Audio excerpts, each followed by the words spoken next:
Bonjour à tous. Une merveilleuse leçon aujourd'hui, la leçon 185. Je veux la paix de Dieu.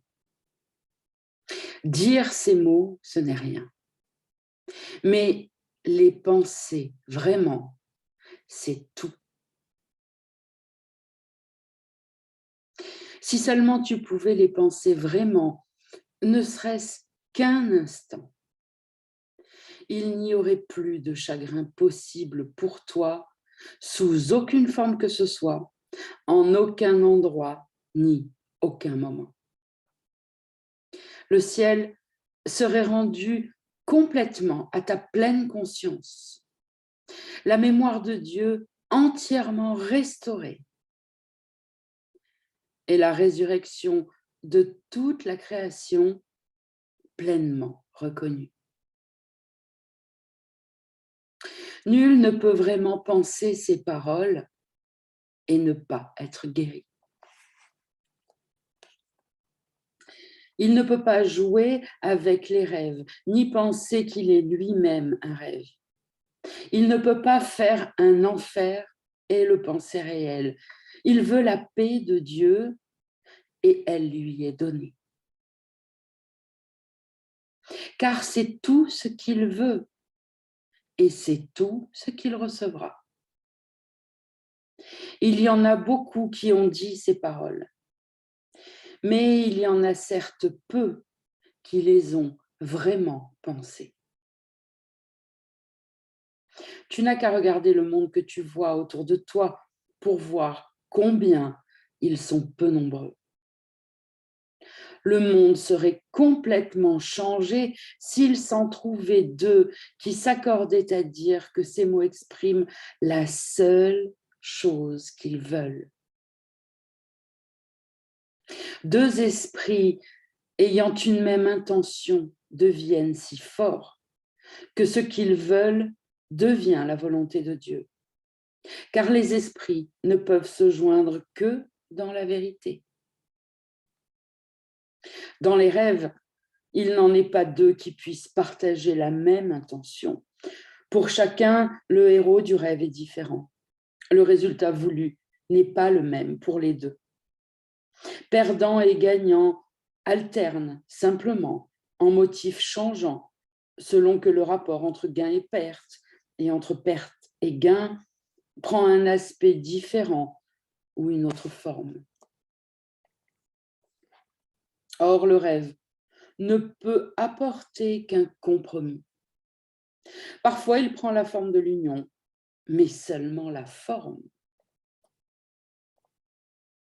La signification doit échapper au rêve, car faire des compromis, c'est le but de rêver. Les esprits ne peuvent pas s'unir dans les rêves. Ils ne font que marchander. Or, quel marché peut leur donner la paix de Dieu?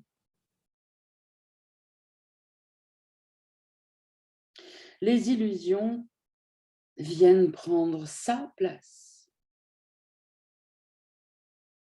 Et ce qu'il signifie est perdu pour les esprits endormis, résolus au compromis, chacun à son gain et à la perte de l'autre. Penser vraiment que tu veux la paix de Dieu, c'est renoncer à tous les rêves. Car nul ne pense vraiment ces paroles qui veut encore des illusions et qui recherche donc les moyens qui apportent des illusions. Il les a regardées, ces illusions, et les a trouvées insuffisantes. Et maintenant, il cherche à aller au-delà, reconnaissant qu'un autre rêve ne lui offrirait rien de plus que tous les autres.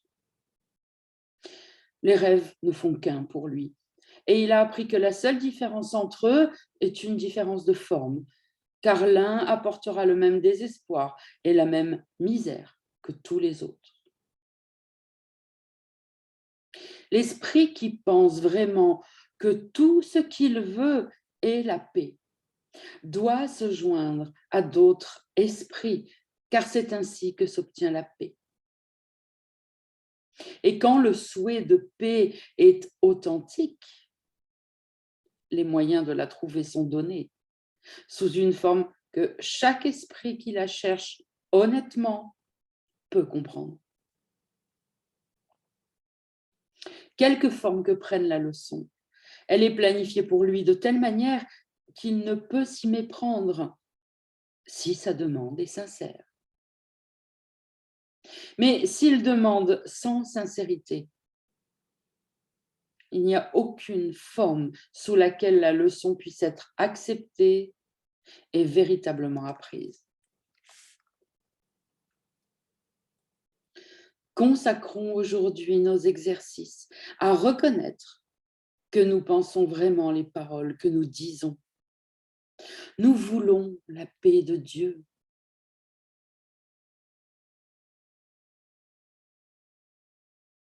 Ce n'est pas un vain souhait. Ces mots ne demandent pas qu'un autre rêve nous soit donné. Ils ne demandent pas de compromis, ni ne tentent de faire un autre marché dans l'espoir qu'il y en ait un qui puisse encore réussir là où tous les autres ont échoué. Penser vraiment ces paroles, c'est reconnaître que les illusions sont vaines et demander l'Éternel à la place des rêves changeants qui semblent différer par ce qu'ils offrent, mais qui ne font qu'un par leur néant. Aujourd'hui, consacre tes périodes d'exercice à rechercher avec soin dans ton esprit les rêves que tu chéris encore. Que demandes-tu dans ton cœur? Oublie les mots que tu utilises pour faire tes requêtes. Considère seulement que ce que tu crois te réconfortera et t'apportera le bonheur. Mais ne te laisse pas chagriner par les illusions restantes, car ce n'est pas leur forme qui importe maintenant. Ne laisse pas certains rêves être plus acceptables, réservant la honte et le secret pour d'autres rêves. Ils ne font qu'un, et ne faisant qu'un, tous ces rêves. La même question devrait être posée pour tous, deux points. Est-ce cela que je voudrais avoir à la place du ciel et de la paix de Dieu?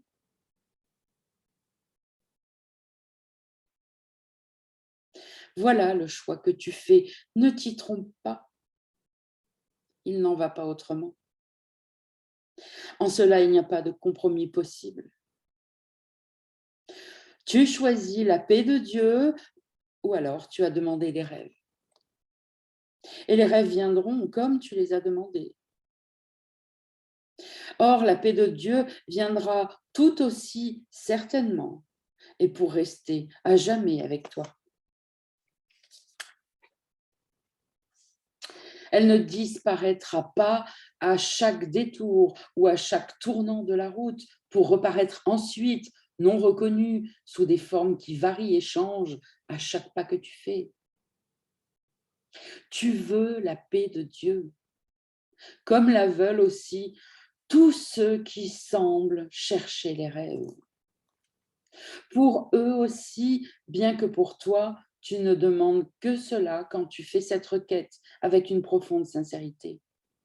Car ainsi tu touches à ce qu'ils veulent réellement et tu joins ta propre intention à ce qu'ils cherchent par-dessus tout, qui leur est peut-être inconnu, mais qui est sûr pour toi. Tu as été faible par moments, incertain de ton but et ne sachant pas ce que tu voulais, où le chercher et vers qui te tourner pour avoir de l'aide dans tes tentatives. L'aide t'a été donnée. Ne voudrais-tu pas t'en servir en la partageant? Nul ne peut échouer qui cherche vraiment la paix de Dieu, car il demande simplement de ne plus se tromper lui-même en se niant à lui-même ce qui est la volonté de Dieu. Qui peut rester insatisfait et qui demande ce qu'il a déjà? Qui pourrait rester sans réponse? Qui demande une réponse qui lui appartient de donner? La paix de Dieu est à toi. Pour toi, la paix a été créée, à toi donnée par son Créateur et établie comme son propre don éternel. Comment peux-tu échouer quand tu demandes seulement ce que Dieu veut pour toi? Et comment ta requête pourrait-elle être limitée à toi seul? Aucun don de Dieu ne peut être non partagé. C'est cet attribut qui met les dons de Dieu à part de chaque rêve qui a jamais semblé prendre la place de la vérité. Nul ne peut perdre et chacun doit gagner chaque fois qu'un don de Dieu, quel qu'il soit, a été demandé et reçu par qui que ce soit. Dieu ne donne que pour unir, jamais pour séparer. Enlever est insignifiant pour lui. Ce mot n'a pas de sens. Et quand cela sera tout aussi insignifiant pour toi, alors tu pourras être sûr que tu partages une seule volonté avec lui et lui avec toi. Et tu connaîtras aussi que tu partages une seule volonté avec tous tes frères dont l'intention est la tienne. C'est cette seule intention que nous recherchons aujourd'hui en unissant nos désirs aux besoins de chaque cœur, à l'appel de chaque esprit, à l'espoir qui réside au-delà du désespoir, à l'amour que l'attaque voudrait cacher, à la fraternité que la haine a cherché à rompre, mais qui reste encore telle que Dieu l'a créée.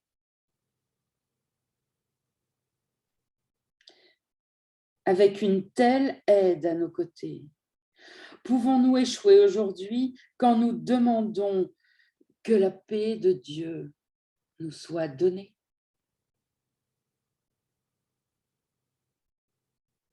Pour avoir la paix, il faut la donner comme toute chose. Voilà ce qu'il nous dit. Si tu veux recevoir la paix, si tu veux la garder, si tu veux te servir de ce don que Dieu t'a déjà donné, alors pour t'en servir, il faut la partager. Pour la garder, il faut la partager.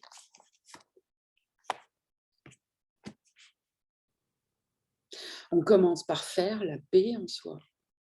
Et vous pouvez commencer en ce début de journée. Tout faire pour qu'elle perdure. C'est-à-dire dire non à toutes les tentations que l'ego va vous envoyer pour sortir de cette paix et en la donnant donc à ceux de vos frères que l'ego va manipuler pour venir essayer de vous sortir de la paix de Dieu. Donnez-lui cette paix. Répondez à ses attaques, aux tentatives de vous faire réagir. Répondez par la paix. Et c'est en la donnant que vous en ferez l'expérience et que vous saurez qu'elle est là, à vous. Qu'elle a toujours été là. Que personne ne pourra vous l'enlever, sauf vous-même quand vous décidez de ne pas la donner et de donner à la place la colère, la tristesse, la réaction, quelle qu'elle soit, le dédain même peut-être, peu importe. Pour avoir quelque chose, il faut le donner. C'est la loi de Dieu. Alors, faites la paix en vous, donnez-vous cette paix à vous-même, c'est ce que signifie accepte le don de Dieu. Accepte-le, il est là. Il faut t'en servir pour l'accepter et après il faut t'en servir encore et encore en la donnant. Regarde, l'aide t'a été donnée. Ne voudrais-tu pas t'en servir en la partageant? Si on ne la partage pas, on ne s'en sert pas. Voilà, comprenez bien que la première partie, il nous dit, dire ces mots, ce n'est rien, les penser, c'est vraiment tout. Si seulement tu pouvais les penser vraiment, ne serait-ce qu'un instant, il n'y aurait plus de chagrin possible pour toi sous aucune forme que ce soit, en aucun endroit, ni aucun moment. Mais il faut vouloir la paix et uniquement la paix. Beaucoup diront, mais moi je veux la paix, mais je veux aussi des tas d'autres choses, je veux des rêves, je veux des illusions, je veux des bonheurs dans le monde, je veux des chemins dans le monde qui me plaisent. Mais donc tu ne veux pas que la paix. Si tu ne veux pas que la paix, tu auras sûrement toutes les petites choses, mais tu n'auras pas la paix. Car pour l'avoir, il faut ne vouloir qu'elle. Et pour la garder, il faut la partager. Pour en faire l'expérience, il faut s'en servir. Et ensuite, il nous dit que tous nos frères veulent la même chose. Je vous en ai déjà parlé plusieurs fois, mais je le refais encore une fois ce matin. Que ça soit pour vos frères ou pour vous, c'est la même chose. Quelqu'un qui cherche à obtenir quelque chose dans le monde, un travail, une relation, un logement, une situation, un voyage, peu importe, veut obtenir cette chose parce qu'il croit de toute son âme que quand il aura la paix. Aucune chose du monde ne vous amènera jamais ni la paix, ni la sécurité, ni la stabilité, jamais. Donc reconnaissez plutôt ce que vous voulez vraiment derrière cette chose que vous voulez dans le monde, une famille, des enfants, un travail, des loisirs. Ce que vous voulez, c'est la paix. Et elle ne se trouve pas dans le monde. Donc demandez plutôt la paix. Vraiment. Et Jésus vous dit comment l'avoir par cette leçon du jour. Donc à chaque fois que vous êtes tenté de critiquer un de vos frères, parce que vous le voyez essayer d'obtenir quelque chose en plus que vous jugez, oh non, spirituel, ou c'est pas bien. Et même d'ailleurs, si vous voyez un de vos frères essayer d'obtenir quelque chose qui a l'estampille spirituelle, comprenez maintenant qu'en fait vos frères sont comme vous.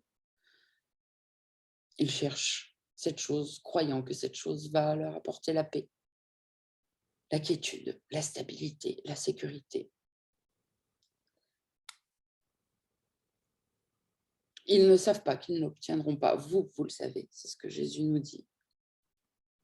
Donc on peut se mettre en gratitude, on peut éviter les jugements, on peut juste regarder le miroir et dire « Ok, ça parle de moi », se pardonner tout ça et décider de rester dans la paix. Et ce n'est sûrement pas en écoutant du bavardage mental, en essayant de vous juger, des fois où vous êtes sorti de votre paix, que vous allez la retrouver. Sûrement pas, vous en éloignez de plus en plus à chaque fois que vous faites ça. Alors, faites votre leçon.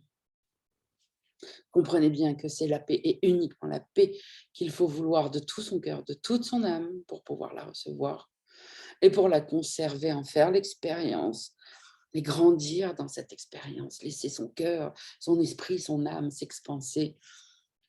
Bien, donnez-la à tout le monde, à ceux qui la demandent et à ceux qui ne la demandent pas, a priori en surface, car tous les cœurs veulent ça, comme le vôtre. Je vous embrasse et je vous souhaite une belle journée.